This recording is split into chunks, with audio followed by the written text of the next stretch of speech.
कई दिनों से ये कयास लगाए जा रहे थे कि चीफ जस्टिस ऑफ इंडिया यानी कि बीआर गवई क्या जाते जाते कोई कमाल करेंगे क्या। आज मैं सीजेआई बीआर गवई की तारीफ करने तो नहीं आया, लेकिन सुप्रीम कोर्ट से एक फैसला आया है और यह फैसला निश्चित तौर पर प्रधानमंत्री नरेंद्र मोदी या फिर कि मोदी सरकार पर जो आरोप लगते हैं कि उनका रवैया तानाशाही होता जा रहा है, उस पर एक छोटी सी लगाम कसने वाला फैसला जरूर है। यह कहा जा सकता है कि रिटायरमेंट में जब जुमा 4 दिन बचे थे, तब सीजेआई बीआर गवई ने प्रधानमंत्री नरेंद्र मोदी को एक बड़ा झटका दे दिया। देश में बहुत सारे जो ट्रिब्यूनल्स होते हैं, उन ट्रिब्यूनल्स पर जो एक छत्र अधिकार चाहती थी मोदी सरकार, उस पर आज विराम सीजेआई बीआर गवई ने फाइनली लगा दी। और इस मुकदमे की हमने लगातार आपको अपडेट दी। हमने उसमें बताया कि सीजेआई बीआर गवई का कम से कम इस मामले में रुख कुछ अलग ही नजर आ रहा है। विश्लेषण बहुत सारी चीजों का करना पड़ेगा, समझना पड़ेगा कि आज की तारीख में भैया आपने ये फैसला सुनाया, ठीक बात है, लेकिन 6 महीने आपके जो कार्यकाल के थे उसमें आप मुख्य मामलों से, मुख्य मुद्दों से अपनी बेंच से उसे दूर क्यों करते रहे। सारी बातें जरा विस्तार से करेंगे। नमस्कार, मैं स्वप्निल और आप मुद्दा देख रहे हैं। दोस्तों, आगे बढ़ें उससे पहले वही छोटी सी अपील। मुद्दा इन दिनों एक गंभीर आर्थिक संकट से जूझ रहा है। एक तरफ हमारे मेन बैंक अकाउंट फ्रीज चल रहे हैं, तो दूसरी तरफ हमारे 28 साल पुराने चैनल को हमसे लंबे समय तक छीन कर रखा गया था।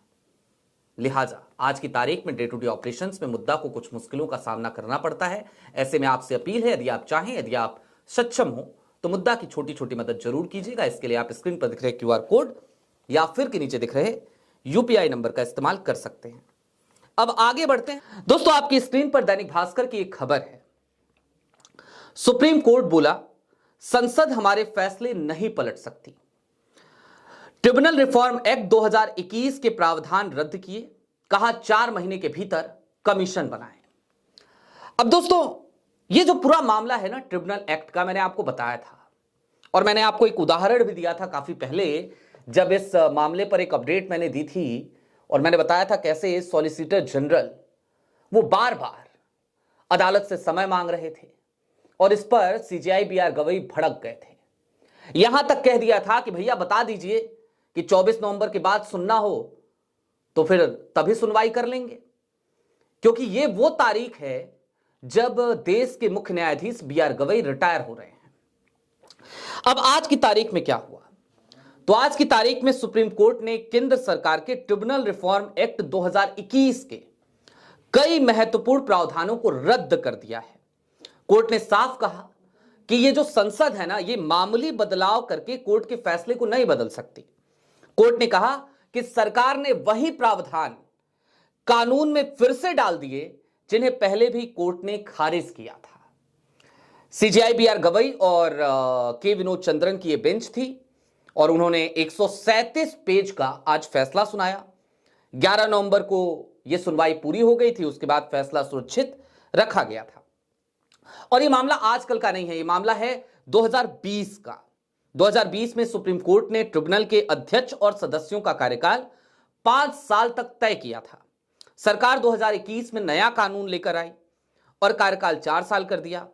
इसके बाद मद्रास बार एसोसिएशन ने सुप्रीम कोर्ट में याचिका लगाई थी। अब जो 2 महत्वपूर्ण आज टिप्पणी हुई, जरा वो जान लीजिए।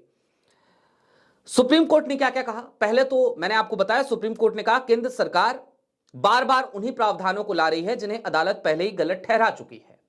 यानी हमने कह दिया गलत है, उसके बाद सरकार फिर से उसको कह रही है नहीं नहीं आपने कहा तो क्या हो गया, हम कह रहे हैं ना सही है तो वो सही है। मोदी जी की वैसे भी यही प्रवृत्ति रही है, वो जो कहे वही सही। तो ये वाला हाल था।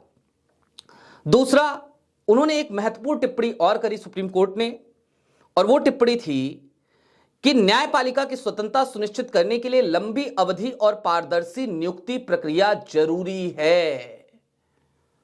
मैंने कहा था ना कि सबसे बड़ी समस्या तो यही है कि हर जगह अपने लोग बिठा दो। आज की तारीख में मैं इसको, अगर आप हालिया घटनाक्रम से जोड़ना चाहें, आसानी से समझना चाहें, तो आप इसको इस तरीके से समझिए कि चुनाव आयोग में आज मुख्य चुनाव आयुक्त की कुर्सी पर विराजमान ज्ञानेश कुमार किसके आभा मंडल से बाहर नहीं निकल पा रहे हैं? तुरंत ही आपके जहन में नाम आ जाएगा, भैया सरकार में नंबर 2 अमित शाह साहब के। सहकारिता सचिव थे, शाह साहब के पास मंत्रालय था, खूब अच्छे संबंध रहे। आज की तारीख में देख लीजिए चुनाव आयोग का क्या हाल है। दूसरा, सीजीआई ने अपने फैसले में क्या लिखा? सीजीआई ने लिखा, जब संसद ट्रिब्यूनल सिस्टम बनाती है या उसमें बदलाव करती है तो उसे संविधान की ये बुनियादी शर्तें ध्यान में रखनी होती हैं, जैसे कि स्वतंत्रता, निष्पक्षता और न्याय देने की क्षमता। अगर कोई कानून इन मूल सिद्धांतों को कमजोर करता है तो यह सिर्फ सैद्धांतिक नियम का उल्लंघन नहीं होता, यह संविधान की मूल संरचना पर चोट करता है। अब ट्रिब्यूनल क्या होता है, यह आपके मन में सवाल आ रहा होगा।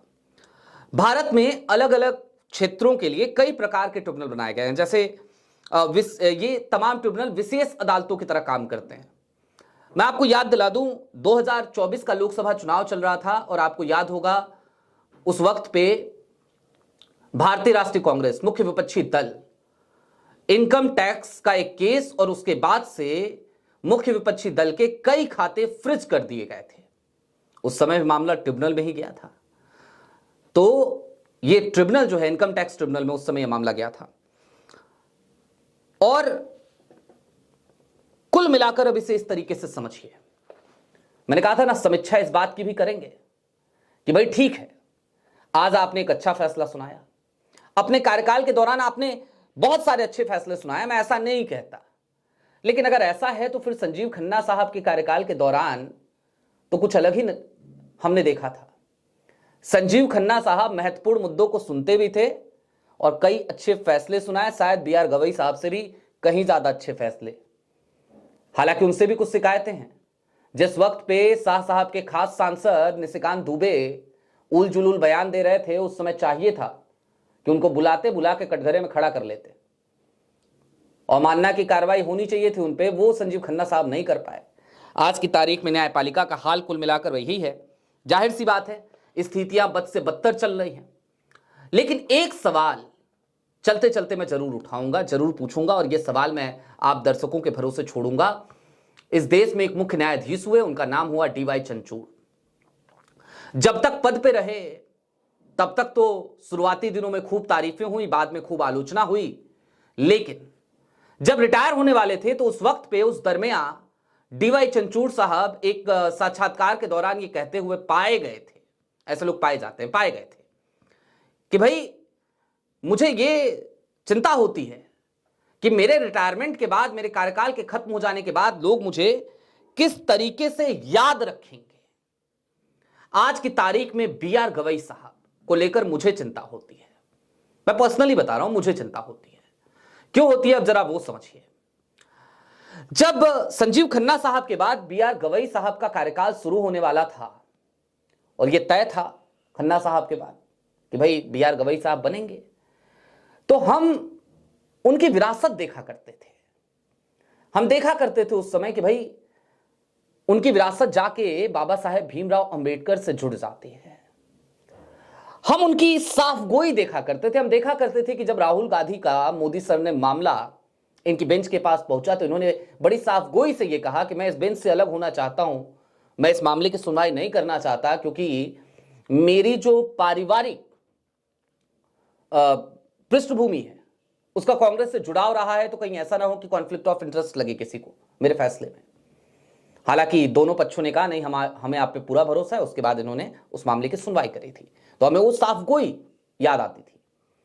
और इन तमाम चीजों के दरमियान हमें लगता था कि निश्चित तौर पर सीजीआई बीआर गवई साहब का यह कार्यकाल स्वर्णिम अक्षरों में लिखा जाएगा। लेकिन देखिए ना, सीजीआई बीआर गवई साहब के कार्यकाल में क्या क्या नहीं हुआ। एसआईआर, चुनाव आयुक्तों की नियुक्ति का मामला, और ना जाने कितने ही ऐसे मामले अभी तक लंबित हैं भाई साहब, अभी तक लंबित हैं। वोट चोरी के कितने मामले सुप्रीम कोर्ट की बारगाह में पहुंचे और बीआर गवई साहब उन मामलों को नजरअंदाज करते रहे। उन्होंने अपनी बेंच में उस मामले को नहीं लगाया। और मैं इन तमाम चीजों के लिए क्यों जिम्मेदार ठहरा रहा हूं भाई? जस्टिस सिर्फ जस्टिस बीआर गवई नहीं है, वो चीफ जस्टिस ऑफ इंडिया है। सुप्रीम कोर्ट में चीफ जस्टिस ऑफ इंडिया का मतलब यह भी होता है कि वो मास्टर होता है रोस्टर का, यानी कि किसकी बेंच में कौन सा मामला जाएगा यह तय करना उसके हाथ में होता है। तो बी.आर. गवई साहब चाहते अगर तो वो एसआईआर पर भी सुनवाई कर सकते थे, उसी एसआईआर पर जिस पर बार बार जस्टिस सूर्यकांत, माननीय would be chief justice of India, ये कहते रहे अरे हम हैं ना, हम रद्द कर देंगे। अभी हालिया सुनवाई में भी यही कहा गया, 12 तारीख को संभवतः सुनवाई थी, हां 12 तारीख को थी, तो उन्होंने यही कहा अरे हम हैं ना, हम रद्द कर देंगे अगर हम चुनाव आयोग के जवाब से संतुष्ट नहीं हुए। लेकिन बाद में क्या होता है, चुनाव आयोग के जवाब से हर बार सुप्रीम कोर्ट संतुष्ट हो जाता है। देखिए ना, आधार कार्ड को लेकर सुप्रीम कोर्ट ने बाद में कहा कि इसको दस्तावेज के तौर पे आप एक्सेप्ट कीजिए। पहले तो 2 बार सुझाव दिया सुप्रीम कोर्ट ने। सुप्रीम कोर्ट का काम सुझाव देना, सलाह देना नहीं है, डायरेक्ट करना है। डायरेक्ट नहीं किया, पहले 2 बार सुझाव दिया। फिर जब ज्यादा इस बात की समीक्षा हुई तो फिर क्या कहा, फिर कहा कि अच्छा ठीक है, इसको भी शामिल कर लीजिए। उसके बाद जब एसआईआर शुरू हुआ तो उत्तर प्रदेश में एक खबर आई कि उत्तर प्रदेश में ज्ञानेश कुमार के चुनाव आयोग ने, ये ज्ञानेश कुमार साहब का ही चुनाव आयोग है, मैं इसे देश का चुनाव आयोग कैसे कहूं, क्योंकि देश का चुनाव आयोग होता तो दुनिया के सबसे बड़े लोकतंत्र की पूरी बुनियाद जिस संस्था पर टिकी हुई है वो चुनाव आयोग पारदर्शिता के साथ काम करता। उसके ऊपर आरोप लगते तो वो कम से कम उन आरोपों का जवाब देता, अकाउंटेबल होता।